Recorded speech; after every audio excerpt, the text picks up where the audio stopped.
Thank you very much. So I was born in Biloela. Does everybody know Biloela up in central Queensland? I was born there in the late 1970s, and I was one in a cluster of babies, of which there were many clusters all around Australia, affected by a pesticide called 2,4,5-T, which is also known as one of the main components of Agent Orange. I was considered one of the lucky ones. I was born with heart complications, vascular complications, and I was born without a fibula, which is the bone between your knee and your ankle, the outer bone. This was my foot. I was born with my toes up, and they cracked it and fused it so I could at least walk. I walked in pain for most of my life.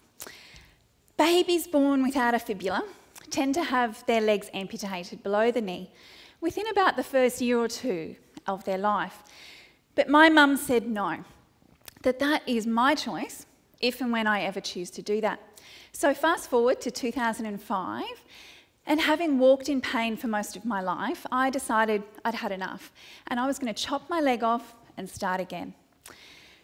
Made this big decision, and I was on the waiting list for this elective amputation, and I was experiencing a lot of anxiety. So I wish I had Dr. Nick's magic potion that he's been using today, because that might have come in handy.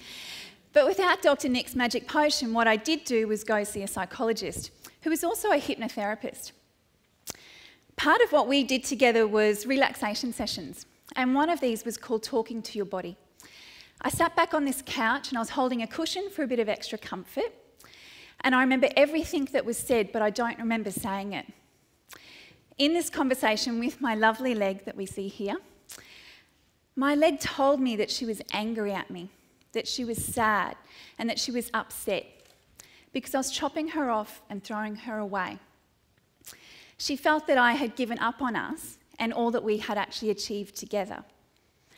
I was devastated to hear this, and I told my leg that I loved her and that I wasn't chopping her off and throwing her out, and that I would always remember all of our successes and challenges together. I promised my leg that I would always have her in my life. So when I came to from this conversation with my leg, I was drenched. My face was going wrinkly, my shirt and this cushion was soaked through. I had been bawling my heart out. So I made another decision, and I went back to my doctor and I said, I want to cremate my leg. And he was fascinated and really supportive. But the first thing we had to do was find out if you're legally allowed to do this, because funnily enough, you don't get to take your leg home in a jar and cremate it in the backyard. So we're in his office, and the first thing he does, he calls the legal team of the hospital. And he puts this lawyer on speaker, and he says, "G'day mate, I've got this young woman here who's having her leg amputated soon, and she'd like to cremate it. Are we allowed to do that?" And this lawyer's first response was, "What, is she effing nuts?" And the doctor laughed and said, "No, she's not effing nuts, and you are on speaker, and she's heard you." What I loved about this was it brought this fantastic sense of humour to such an emotional experience for me. We were allowed to cremate my leg, but there was one catch. My leg would have to be collected by the funeral home within 1 hour of it being amputated, or I would be charged morgue fees, which I could not afford. Gotta love Queensland Health.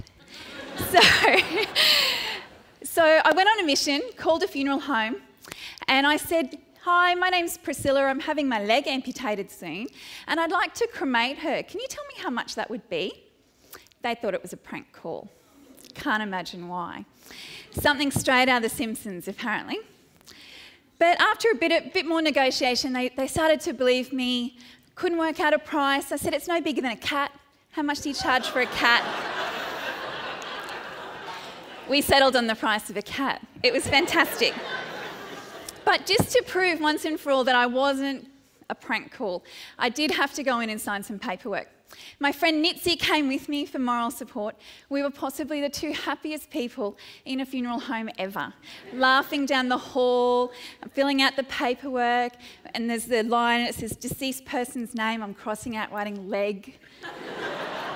It was all very funny, and they were wonderful as funeral home. On the day of surgery, you go through all these different holding bays before you get to theatre.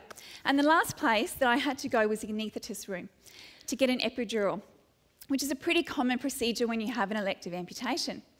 So here I am in this tiny room surrounded by all these doctors and this giant needle about to go in my back. And my surgeon walks past and he says, "Hey, have you called your funeral home?" And I said, "Oh, nurse is onto it, all good, mum's the backup call, no worries, everything's sorted." He's like, "Fantastic, see you in there, mate." "Yep." And he walks off all very cheery, getting his knives ready. And this room of doctors, I looked up and they had just stopped in their tracks. Their jaws on the ground, and they're going, "What?" The guy who's about to chop you up made sure you organised your funeral. I'm pretty sure these guys still talk about that day at dinner parties. It all worked a treat. I'm now an amputee. I'm so healthy, happy. I'm so much more physically able. I'm pain-free. And it was the best decision I've ever made in my life. After I got out of hospital, my friend Nitsi and I went back to the funeral home and we collected my leg. I still have her at home and I've kept my promise that she will always be with me and with my heart, no matter what. So the idea that I would like to share with you today is that you should listen to your body. My doctor has taken this idea and now passes that on to other people who are going through an elective amputation to help them deal with their grief and their closure. Thank you very much.